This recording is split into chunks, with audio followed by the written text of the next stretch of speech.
Hi, this is Brad Riley here, and the point of this is going to be a narrated PowerPoint of some of the PCS slides or PCSS slides that many of you have seen before, which are the training resources for the ED buprenorphine MAT waiver class. I know not everybody was able to attend one that was live or in person, so hopefully this will help flesh out a little bit more of the ideas behind how you would start buprenorphine in the emergency department.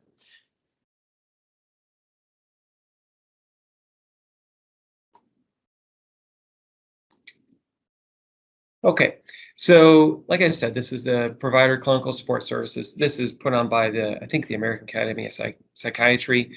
So not everything absolutely applies to the emergency department. We've tried to trim the slides so they at least make sense. So what are the overall goals? So we're trying to decide who we should start on medication-assisted treatment in the emergency department, and we're mostly going to focus on buprenorphine for this part right now. We'll touch just briefly on methadone. And the real goals are to figure out who would be the right person to start this on, how we would go about prescribing buprenorphine or ordering it in the emergency department, how we're going to set up follow-up afterwards, and maybe troubleshoot some of the problems that come along the way. So first thing to do is to obtain the history, right? So we need to know that these people have a history of substance use disorder, and we're going to want to talk about what kind of opiates and when they last used them. So many of the patients that we see come in after either a heroin overdose or ingestion, or they show up for a soft tissue infection or some other issue in the emergency department. Finding out exactly what they use and how much, there's a little bit of skill to it, but I got to say, after talking to hundreds and hundreds of patients about this, if you sit down, if you listen to what they have to say, and you ask reasonable questions, it's amazing what people will be willing to tell you, down to the exact dollar amount they used, how often, and the last time that they used it. I'm going to tell you that most people who use heroin use it directly before they get to the emergency department because they don't think you're going to give them pain medication, and they don't want to go into withdrawal while they're there. The other thing is to be very specific about whether it was methadone or not. The reason for that is methadone has a very long half-life, and as you see later, you're going to be at greater risk of putting somebody into buprenorphine precipitated withdrawal if it was recently methadone. So I usually tell patients that right away, like, hey, this is, I'm trying to figure out what medications I can give you right now. And so it's very important to know exactly what it was. You also want to ask them about other things that they may have also taken recently. The most common thing we see mixed with opioids is stimulants, so either cocaine, amphetamine, Adderall, or something like that. But certainly there's a large number of people out there using sedatives also, such as alcohol or benzodiazepines.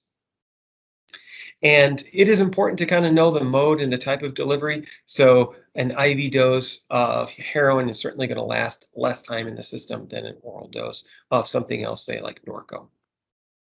So who are we going to consider for ED initiation? So what we really want is people who are starting to go into withdrawal for the most part. And that's going to happen within 12 to 16 hours after most short-acting opiates. So we're talking either fentanyl or heroin use, 24 hours for most of the oral narcotics, meaning things like Norco, Percocet, Oxy, and then really 48 to 72. And I'm going to push you more towards the 72 hours for methadone before you would consider treatment. The next is going to be Duacaus, which we'll talk about later, which is really the scale similar to like the CWA scale used for alcohol to get an idea of how severe or what stage of withdrawal the patient is in.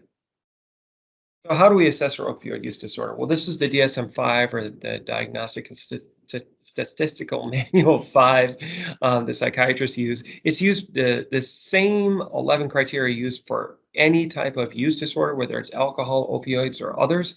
The only difference is the substance. And as you'll see here, there's 11 things on there that go under loss of control, physiologic, and then consequences. And the idea is that you get one check mark for each. And then if you have 2 to 3, you're mild, 4 to 5, moderate, and greater than 6 is severe. Now, the one caveat is that tolerance and withdrawal can't alone be there to imply a disorder. So the idea being that if somebody was prescribed narcotics or opioids that they were using in a normal fashion for, say, their cancer diagnosis, they would develop tolerance and they would go into withdrawal if they stopped, but they don't have a use disorder. Use disorder, if you'll notice, there's like hazardous use, so using alone or in a dangerous environment, social interpersonal problems. So your wife leaves you, you lose your job, neglected major roles, you don't take care of your kids anymore, or use after significant problems. You have endocarditis, but you continue to use opioids, would all account for that. So you can use a questionnaire sheet, and these are easy to find online, or you can just kind of get a rapport with the patient and ask them questions related to each of these. And what you'll find is that if you've done a good job of setting up the tone with the patient to begin with, they'll start to tell you a lot of these things. And you barely have to ask. They'll just kind of tell you about all the bad things that have come of their use disorder. So, do you have to go through a full DSM-5 criteria? You need to hit at least 6, right? And if the patient's using heroin, they're going to meet 6. There's almost no way not to. You have to buy it on the street. It's dangerous to use. It costs lots of money. It wrecks relationships because you're out doing things to try to get enough money for the heroin. And so it doesn't take very long before you can reach severe use disorder.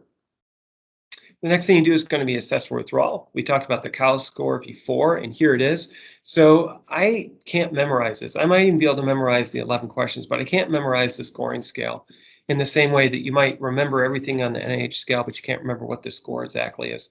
So I pull this up on MD Calc or some other resource that you have, and I just tell the patient, I'm going to go through 11 things here that help us kind of figure out where you're at with your withdrawal at this point. So you can see resting pulse, restlessness, anxiety, yawning, pupil size, runny nose or tearing, tremor, sweating, goosebumps, joint pain, and GI upset. And when you actually talk to patients, they will name off these things. When you say, what's your withdrawal like?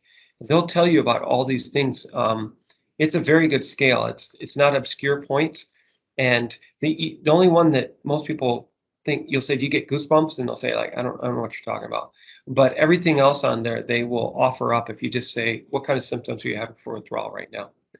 And then score it. 5 to 12 is mild, 13 to 24 moderate, and 25 to 36 is moderately severe listed. I actually don't see a lot of people in the 25 to 36 range. Most are going to fall in this mild to moderate. But what about laboratory testing? So the truth is, you don't have to do any laboratory testing if you don't want to.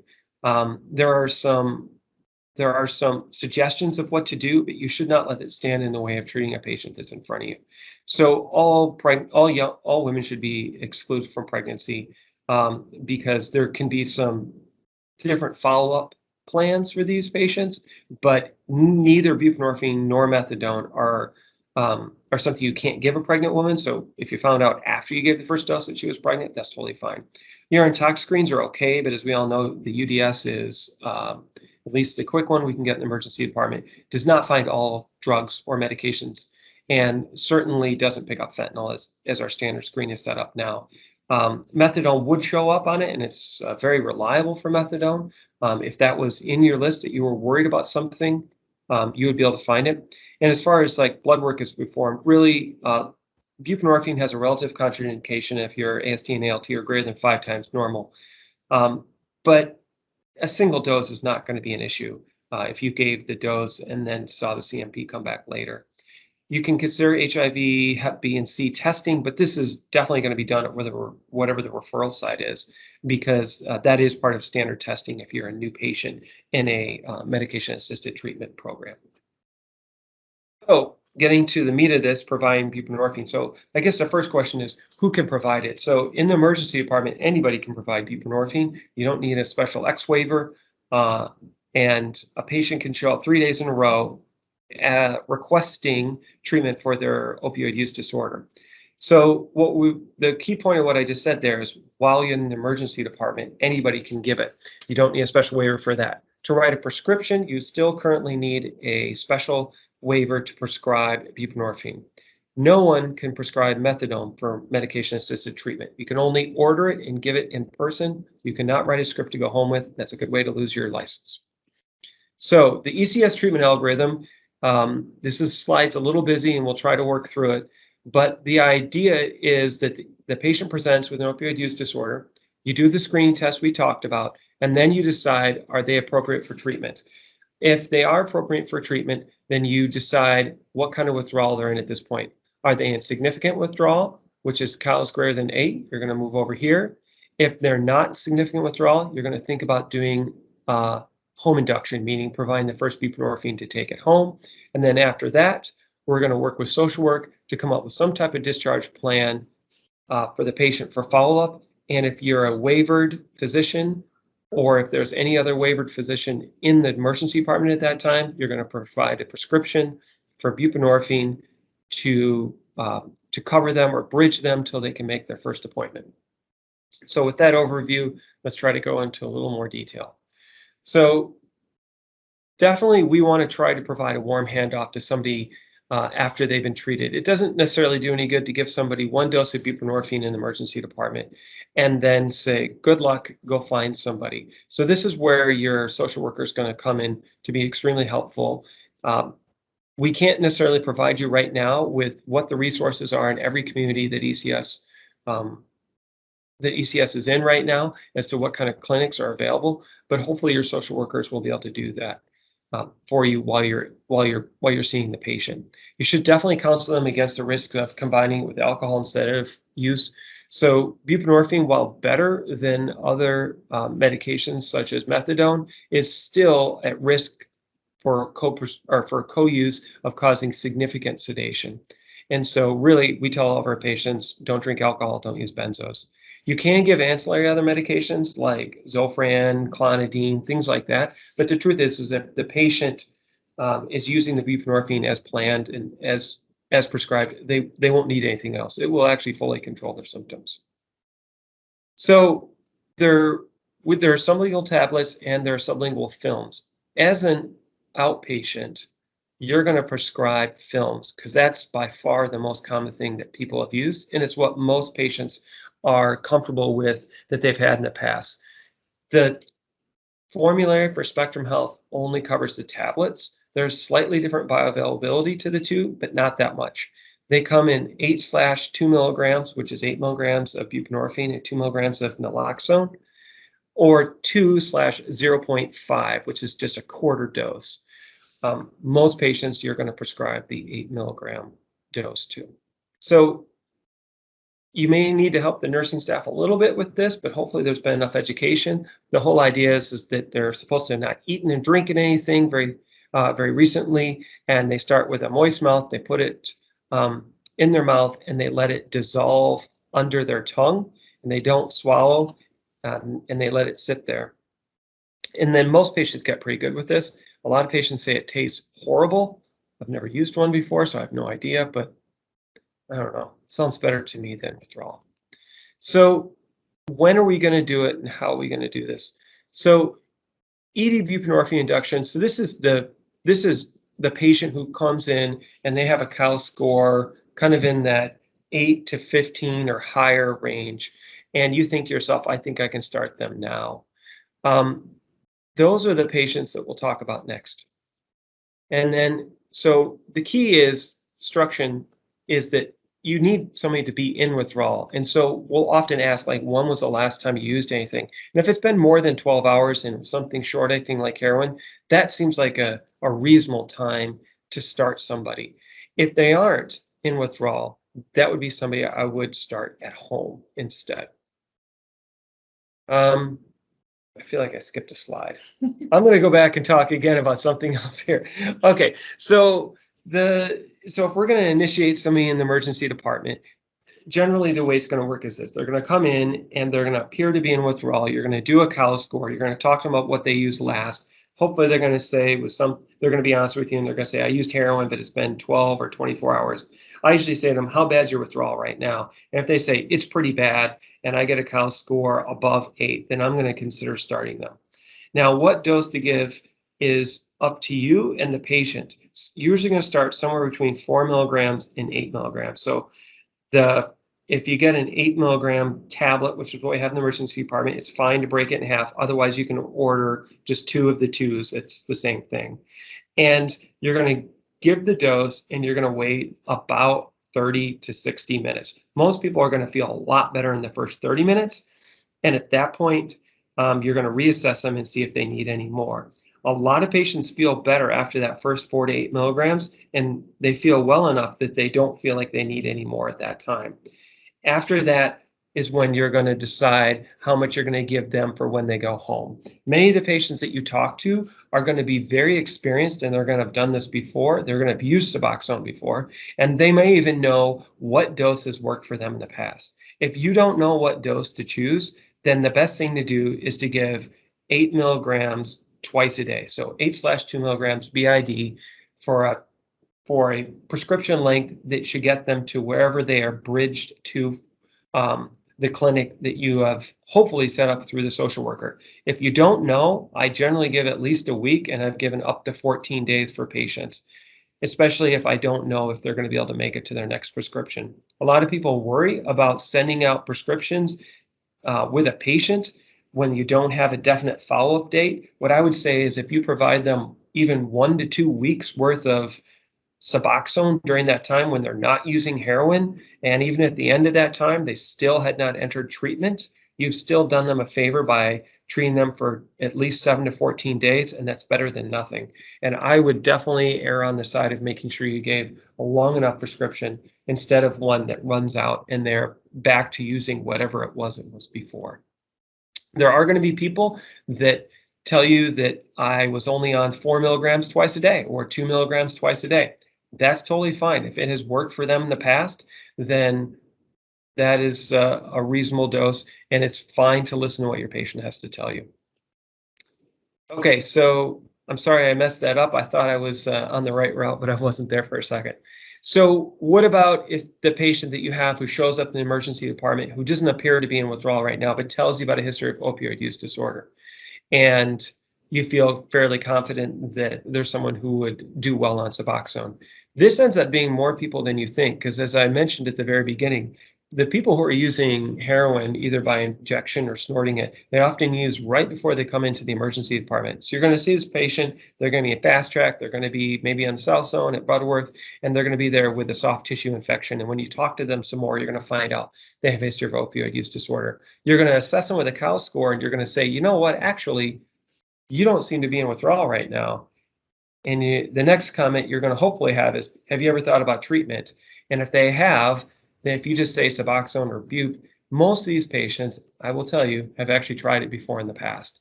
And offering them treatment, they are often, very interested, because most people at this point, they're not out there getting high all the time and feeling like this is how they want to live their life. They're actually doing it just to stay out of withdrawal. So when to start? This is the traditional process, which is what you say to the patient is, okay, I want you to stop using all other opioids. I want you to wait at least 12 hours and up to 24 hours. And I want you to wait till you feel, quote, very sick, but you're not vomiting significantly so that you can keep down your medication, and then try 4 milligrams of buprenorphine. After that, if you feel better, but not entirely well, you try the other 4, and you do that till you get up to 12 milligrams in the first day. And then the next day, you start at whatever dose we've decided on, whether that's 8 milligrams twice a day or whatever you've decided with the patient. Most patients at this point now have some experience, and they've actually used Suboxone or buprenorphine in the past, and they will tell you what dose they think is okay for them. In that case, I often write the prescription, and then I tell the patient, when you feel sick, take a half or a whole one of these, depending on what you want to do, and then just start your medication as you want to afterwards. Most of them will figure out how to get on Suboxone on their own if you just give them a small amount of coaching. The real key is to tell them, don't start too early, because if you do, you might put yourself in withdrawal and end up back here in the emergency department.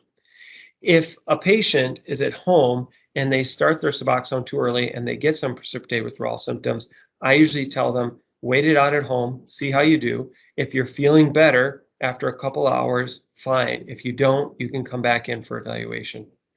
We still see these patients right now, but they're usually people who have bought buprenorphine off the street and started it too early. So I know some of you probably have seen them in their ER. I have not seen a lot of patients come back in because we gave Suboxone to somebody and they went home and started it themselves too early. So there are some discharge instructions. These come from Spectrum Health, We had made our own, but these were already in place. As you can see, they're not exactly what we've talked about today, but they're fairly close, and they certainly could be doctored up by you to provide the patient with adequate instructions for when they get home. So this is also a great chance to do some harm reduction and overdose counseling.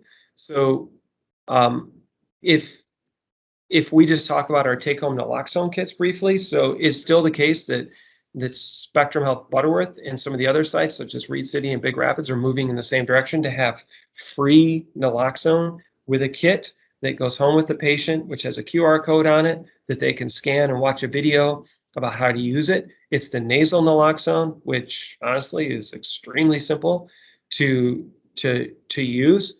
And I would say anybody who you're sending home with Suboxone should also get a naloxone kit also. If naloxone kits aren't available in your emergency department, they can't be prescribed also. There are days of the year where pharmacies will fill these for free. The nasal naloxone is expensive. The injection naloxone is pretty cheap, but there is some barriers to use with that. You guys know what that looks like. So what about providing referral? So a standardized referral process would be great. Right now, we're trying to work with our social workers to know what the resources are in the communities for each of them. So, so at that point, I would say talk to your social worker, collaborate with them, and come up with a plan for where they will follow up. So a little review. So first, we're going to assess for opioid use disorder using the DSM-5. Then we're going to assess what state of withdrawal they're in right now using the COW score.